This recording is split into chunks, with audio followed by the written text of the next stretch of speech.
Dáška, ďakujeme aj my aj za otázku, tak poďme postupne teda. Či je to na rôzne druhy rakoviny a onkologických ochorení viacerých druhov? Je to vlastne, ako to aj klinická štúdia ukazovala, na viac druhov ochorení, konkrétne na ktoré všetky ešte nemáme zmapované. Máme len vlastné skúsenosti a vlastne podklady z klinického testu. Doporučujeme tento náš rýb ako doplnkovú liečbu hlavne k chemoterapii a ožarovaniu buď pred, alebo po, alebo počas.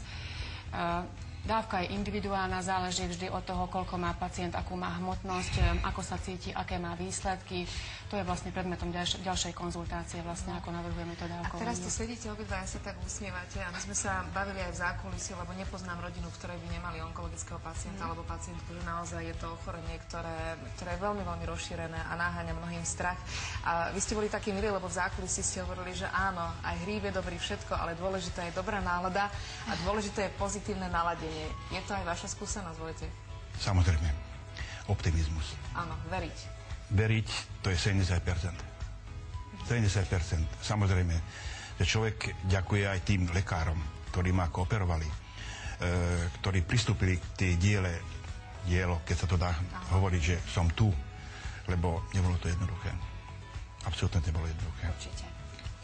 Gabi, ešte by som sa trošičku pristavila pri tom, teda už nie je to určené priamo jednému druhu onkologického ochorenia. A ako je to napríklad súvisiace s vekom pacientov? Lebo vieme, že bohužiaľ teda rakovina je taká potvora, že častokrát aj tých najmenších trápi a vie dobre potrápiť. Čiže máte napríklad v klinickej štúdii aj dieťa, alebo skúšali ste to aj ponúknuť detskému pacientovi? Nášho klinického štúdia sa zúčastnili pacienti v vekovom rozpetí 37 až 79 rokov. Čiže deti v našom klinickom štúdiu neboli, ale máme strašne veľa malých pacientov.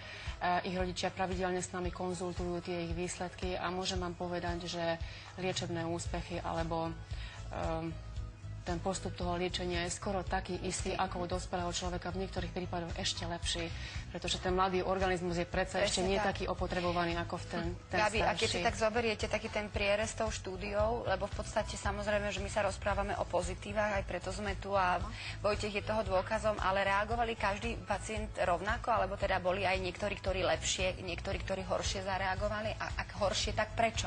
Napríklad, viete to?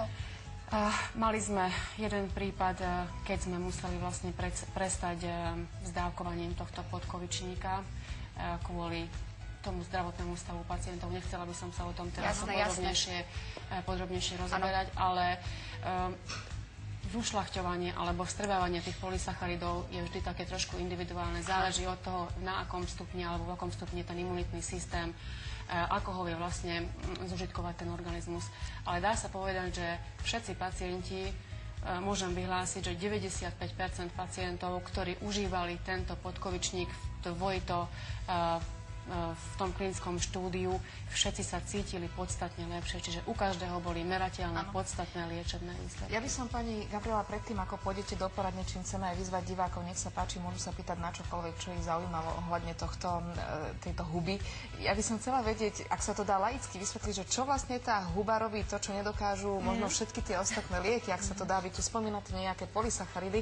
Ja vám tak nadhodím loptičku, že pre nás laikov je rakovina taká tá potvora, ktorá zblázni absolútne naše bunky, začnú kdekoľvek sa bujnieť a nekontrolovane robiť veci, ktoré nám potom v konečnom dôsledku ubližujú. A čo s nimi spraví tá huba? Alebo látky, ktoré v nej sú? Som rada, že ste mi položili práve túto otázku. Jedna vec je, že je informácia, o ktorej málo ľudí vie, že vlastne s týmito rakovinnými bunkami sa my narodíme. S určitým počtom tých rakovinových buniek a je len otázkou času, kedy sa stane nejaký problém v organizme a majú priestor a čas sa vlastne tie rakovinové bunky, hovorím tak pejoratívne, zblázniť, rozmnožiť, bujnieť. Imunitný systém je tou baštou, ktorá vlastne chráni ten náš organizmus. Keď si porovnáme napríklad chemoterapiu alebo ožarovanie, je to spôsob alebo terapia, ktorá cieľene zabíja tie nádorové bunky, ktoré sú v organizme. Táto huba alebo tieto polysacharidy hríbového pôvodu majú na starosti, že generujú alebo povzbudzujú činnosť imunitného systému. To znamená, že bunky imunity vlastne zničia potom tie rakovinové bunky. Čiže je to biologický proces, Čiže vlastne posilnením toho imunitného systému dosiahneme lepšie výsledky, lepšie liečebné výsledky. Čiže toto je vlastne tak zjednodušene, o tomto by sa dalo hodiny rozprávať, ale toto je asi taká najjednoduchšia forma, ako by som to vysvetlila. Možno aj Vojtecha na záver takú milú bodku, že ako sa teda cítite naozaj, lebo vy sa usmievate a vonku ste boli smelší a ste boli takí fajn, takže presne tak zareagujte ako vonku, lebo to bolo veľmi milé. Nechcem vás samozrejme do ničoho nútiť. Samozrejme, ja som vám povedal vonku toľko, že poviem jedno slovo. Super. A myslím si, že to absolútne stačí. Takže vrelo odporúčate naozaj z vlastnej skúsenosti. Áno, ešte by som chcel dodať niečo. Mne doporučil lekár, aby som brával 1 tabletku denne na vysoký tlak. Už 3. rok. Jednoducho už nemusím. Kvôli tomuto podkovečníkovi jednoducho nemusím, lebo krvný tlak je OK. Všetko môžem povedať, to, čo som ako vo mne sa odohralo, to je... No, tak budeme držať palce. Presne tak, aby to super bolo aj ďalej. A ja mám ešte jednu dobrú správu pre nás všetkých, aj pre všetkých divákov, že tento hryb nie je jediný, ktorý má liečivé účinky. Ja som rada, že sa o liečivých hryboch rozprávame, lebo sa o nich veľmi málo vie. A my sme pre vás pripravili taký dokonalý prehľad toho, že ktoré ďalšie huby liečia. Tak si to spoločne pozrime.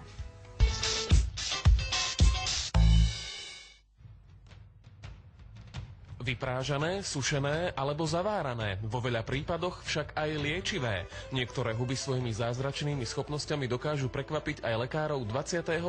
storočia. Odhaduje sa, že na Zemi rastie asi 1,5 milióna druhov húb, z čoho 24 000 druhov nájdete aj u nás. Vďaka nízkemu obsahu cukrov a tukov patria medzi nízkokalorické potraviny. 2 kg húb majú toľko kalórií ako 100 gramov šunky.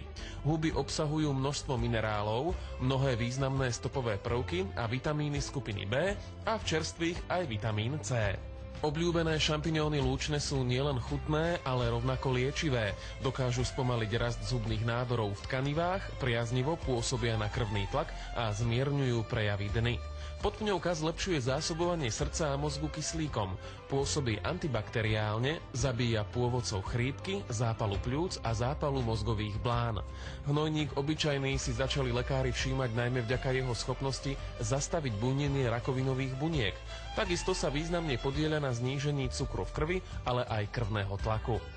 Sympatické kuriatko jedlé dokáže podobné zázraky ako mrkva. Tieto malé hríbiky dokonca obsahujú viac vitamínu A. Kuriatka vďaka tomu zlepšujú zrak a liečia šeroslepotu, pomáhajú aj pri dýchacích problémoch a pri infekčných ochoreniach.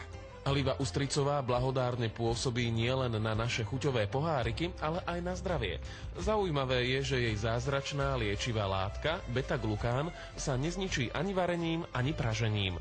Hliva znižuje hladinu cukru v krvi, vysoký krvný tlak a cholesterol. Zabraňuje tvorbe hemoroidov. Mali by ste po nej siahnuť, keď sa na vašej tvári objavia prvé vrásky, pretože dokáže spomaliť starnutie. Účinne pôsobí aj pri liečbe zápalov, kĺbových a kožných ochorení, zlepšuje metabolizmus, regeneruje vnútorné orgány a tlmí vedľajšie účinky chemoterapie. Huba rejši alebo leskokôrka obyčajná je považovaná za hubu šťastia a dlhého života. Jej účinky sú v Číne známe už viac ako 3000 rokov. V Japonsku je dokonca tejto hube zasvetený chrám. Vďaka tejto hube vraj zdraví ľudia vôbec neochorejú. Obsahuje totiž 4-krát viac účinných látok ako známy ženšenový koreň. Leskokôrka posiluje pečeň, obličky, tráviace ústrojenstvo a aj srdce. Upravuje krvný tlak, znižuje cholesterol a dokáže bojovať proti vírusu hepatitídy typu B, HIV, herpes simplex a dokonca aj proti baktérii Helicobacter pylori. Elixír večného života. Túto prezývku získal húževnatec jedlý, čiže huba šítake. Má protiinfekčné, protinádorové a imunostimulačné účinky. Odporúča sa jesť aj na podporu trávenia. Huba je údajne účinná aj proti žlčníkovým kameňom a hemoroidom a jej liečivé účinky pomáhajú aj pri cukrovke a rozličných alergiách. Niektorí vedci dokonca uvádzajú, že dokáže zdolať aj vírus HIV.